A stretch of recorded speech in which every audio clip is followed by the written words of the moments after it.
Começa agora, na Rádio Deus é Amor, o espaço Família Cristã. Recuperando vidas com amor. Fundação Reviver. Apresentação, Ireni Miranda e Rosa Tenório. Amados ouvintes, recebam a doce paz de nosso Senhor e Salvador Jesus Cristo. Quem tem o prazer de cumprimentá-los nessa tarde são suas irmãs, Maria Cláudia e Rosa Tenório. Amados ouvintes, hoje iremos continuar a leitura e o comentário sobre o livro O Peregrino, parte 5. Então, nós vamos ler aqui, continuar lendo essa parábola, essa comparação que John Bunyan fez com a caminhada do cristão. E quando o cristão voltou então para o caminho estreito, após ser enganado por sábios segundo o mundo, então ele cuidadosamente evitou conversar com as pessoas que encontrava na estrada.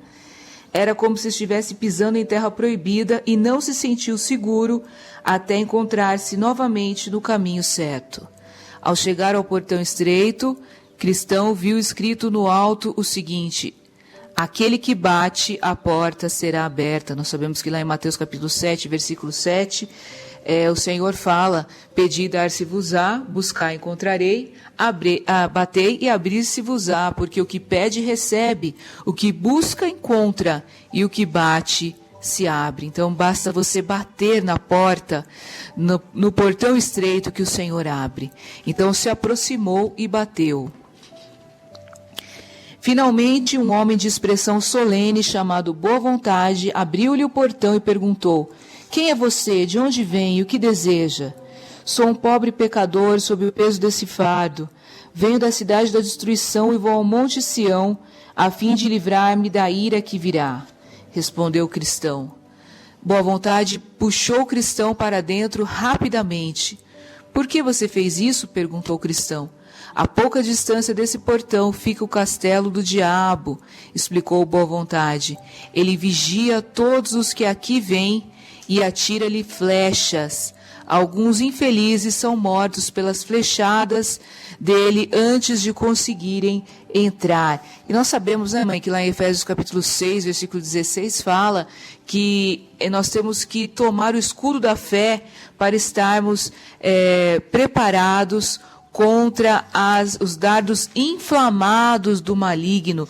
Ou seja, Satanás envia setas, ele lança setas, especialmente quando você está prestes a entrar pelo portão estreito, ele começa a enviar dúvidas. Não é? Quantas pessoas que estão prestes a aceitar a Jesus, estão prestes a se entregar a Deus, e de repente as dúvidas, não é? As conversas. E mesmo aquelas que já aceitaram a Jesus, sim, ele quer desviar do caminho. Aqui em Efésios 6,16 está escrito: tomando sobretudo o escudo da fé, com o qual podereis apagar todos os dardos inflamados do maligno. Ele lança dardos. Então veja que ele está de longe, ele não está de perto, né? A pessoa está perto de Deus, mas de longe Satanás envia suas setas, os seus dardos, e então a pessoa fica vulnerável e muitas vezes acaba perecendo sem receber a salvação, sem entrar pelo portão estreito. Lembrando que isso é uma luta constante do cristão, né, Maria Cláudia? Sim.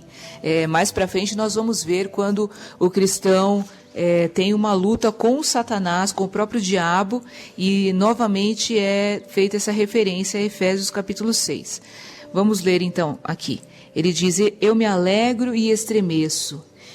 Quem lhe ensinou o caminho até aqui? Indagou Boa Vontade.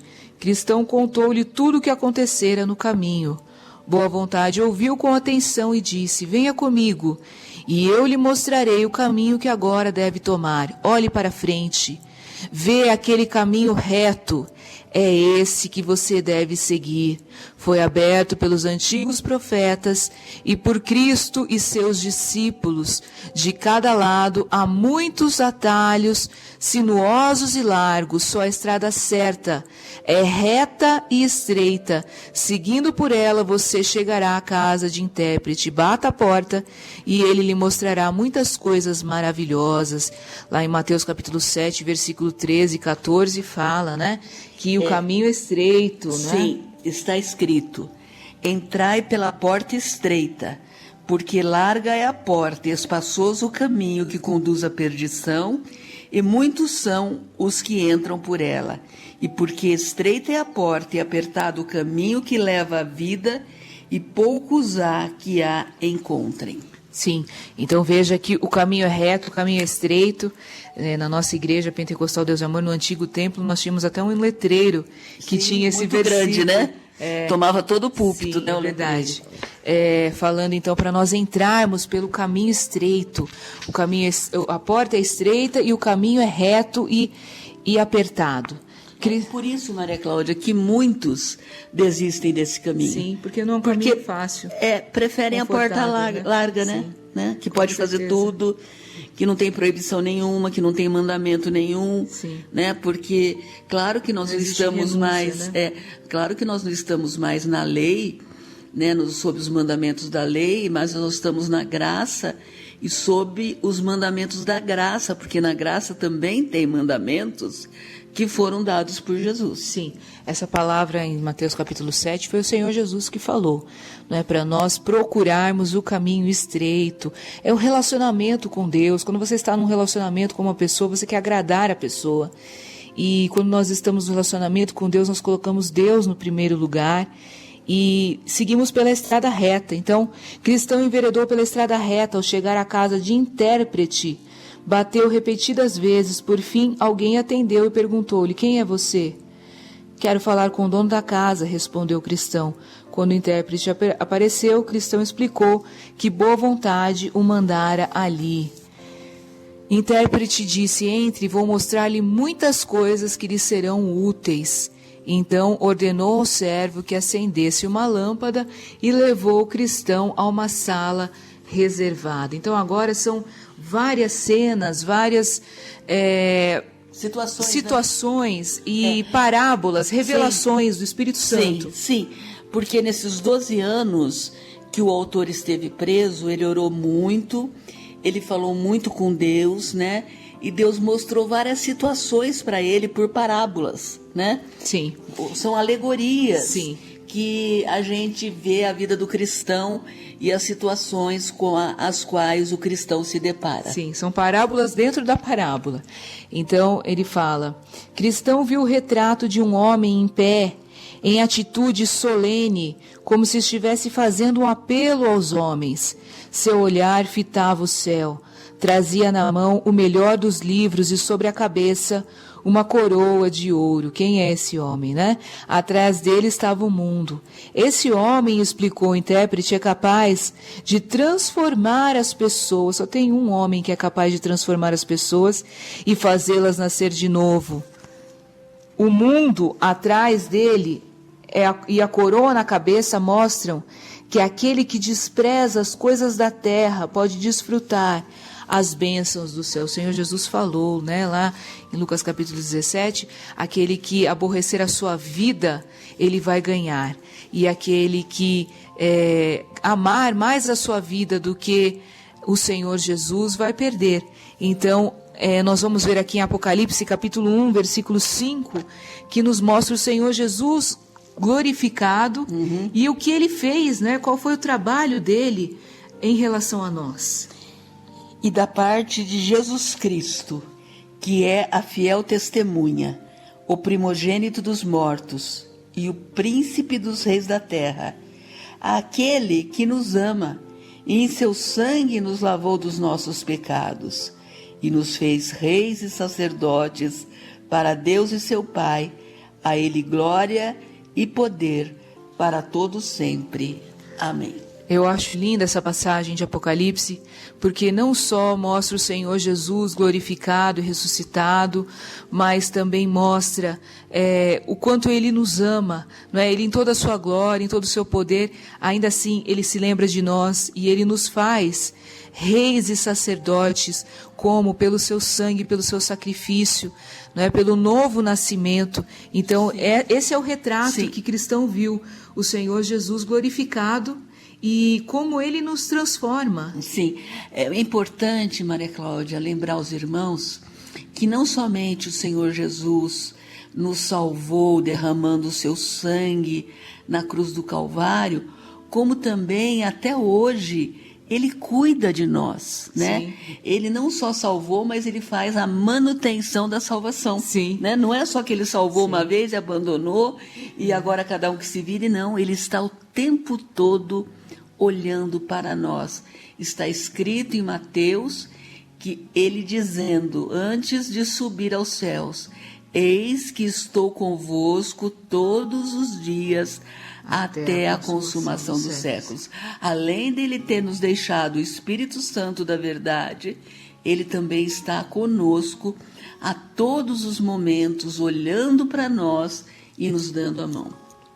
Então, nós vemos aí que o Senhor Jesus nos faz reis e sacerdotes.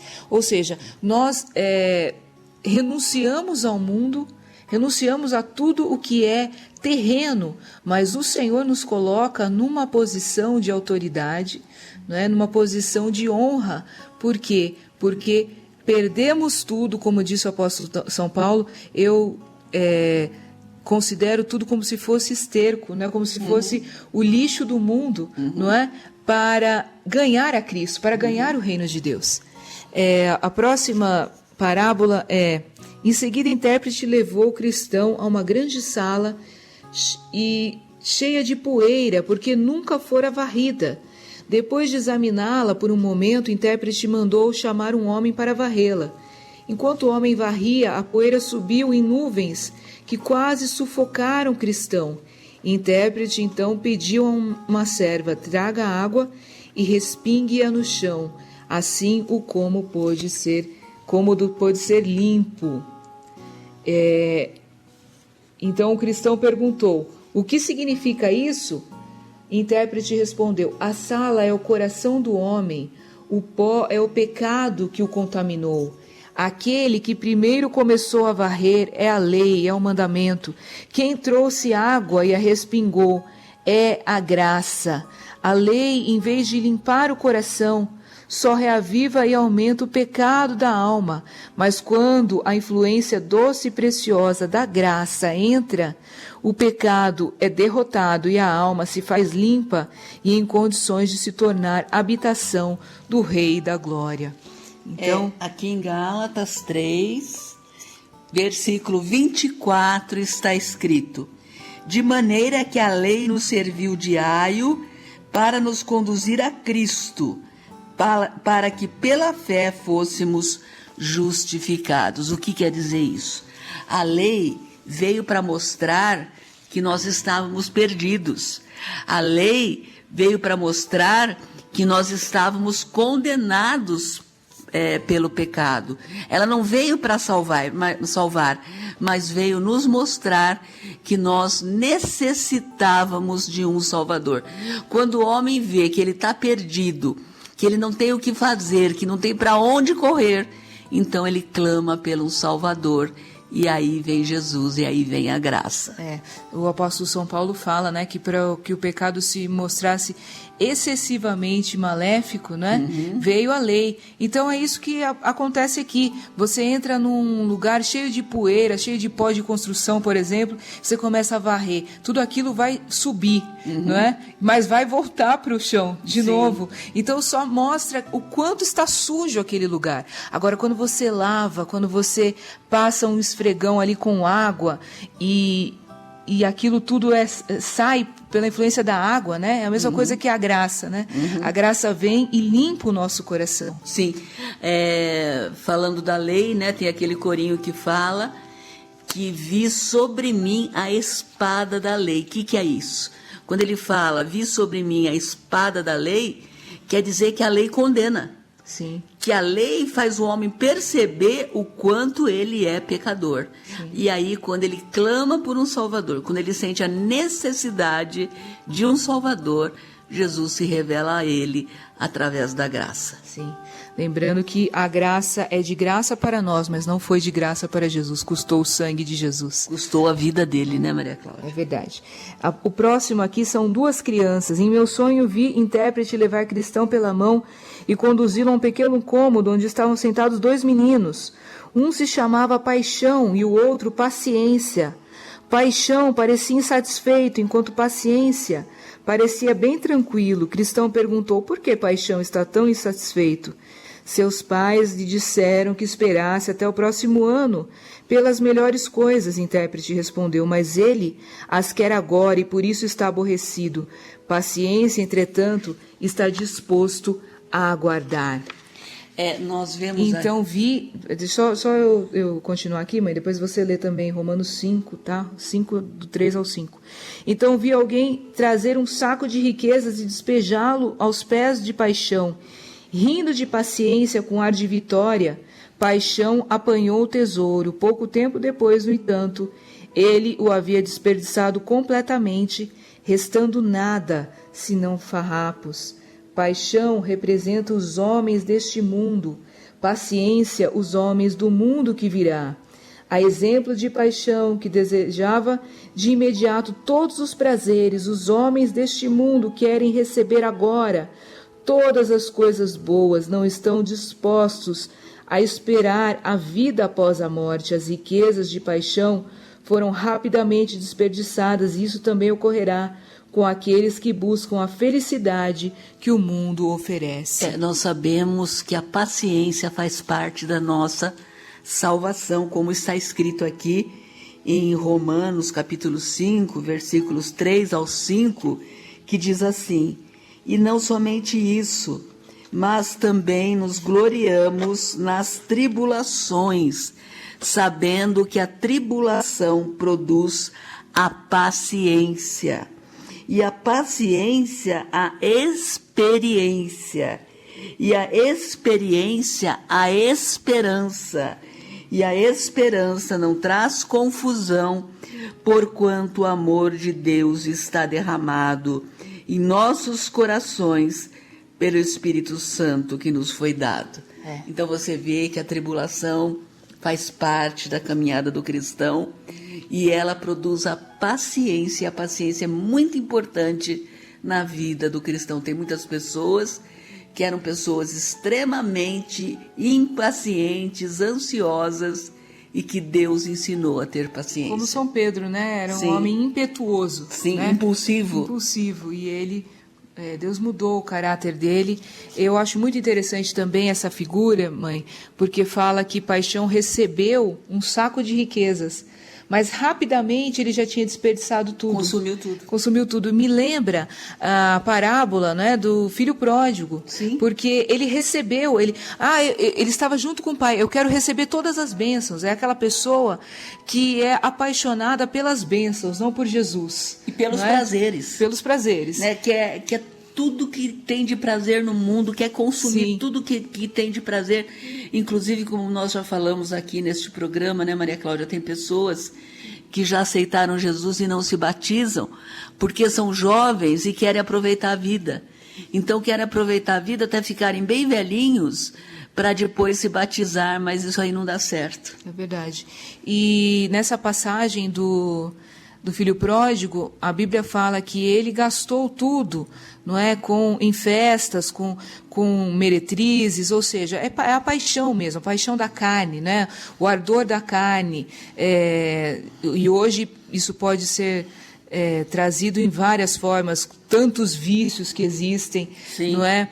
Não apenas bebida, droga, cigarro, mas também quantas pessoas que são viciadas em internet, em jogos, em pornografia, relações apenas virtuais, não é? Não tem relacionamento com a família, com a igreja, mas só virtuais. Tudo isso são vícios, né? Sim. E são paixões da carne. O diabo suga essas essas pessoas, como a internet tem sugado as pessoas. Eu fiquei sabendo ontem, mãe, teve uma pessoa que, um influencer aí, que foi na Rússia, que foi filmar a namorada na sacada, enquanto estava nevando, e a moça morreu, porque ela estava de biquíni. Veja, porque a pessoa quer ter tantos likes, a pessoa...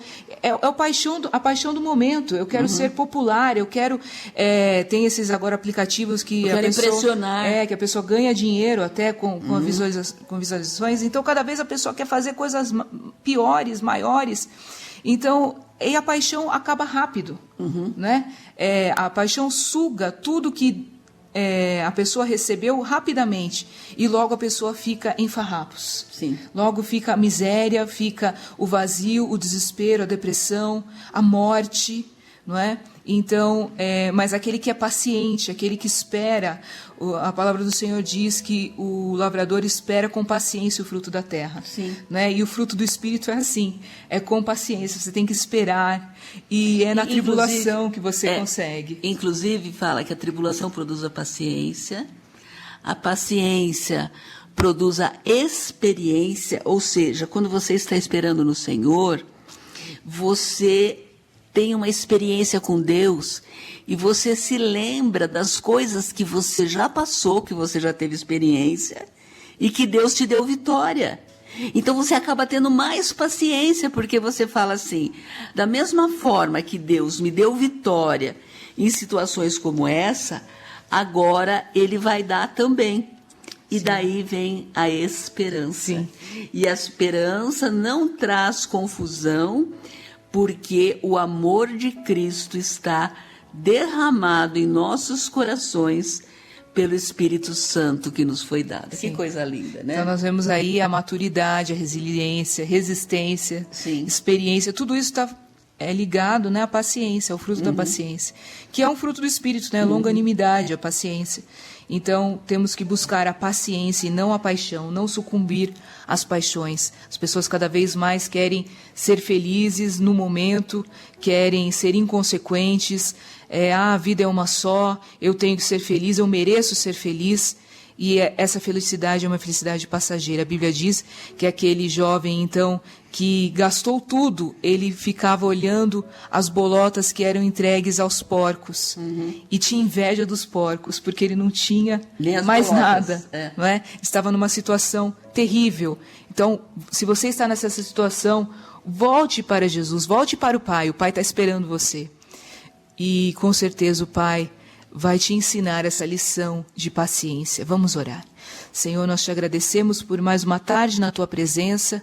Senhor, que nós possamos desenvolver o fruto do Espírito, que nós possamos estar revestidos de toda a armadura do Senhor, que nenhum dardo, nenhuma seta inflamada de Satanás possa ter poder sobre nós, que nós possamos entrar pelo caminho reto, pelo portão estreito, Senhor, que nós possamos andar pela porta estreita, Senhor, porque sabemos que esse é o caminho que nos leva a sermos feitos reis e sacerdotes para o Senhor e o seu Pai. Obrigada, Senhor, pelo teu sangue derramado na cruz do Calvário. Obrigada, Senhor, porque sabemos que o Senhor é o príncipe dos reis da terra e o Senhor derramou a sua alma na morte para que nós possamos ter acesso a essa vida. Obrigada, Senhor, em nome de Jesus. Amém.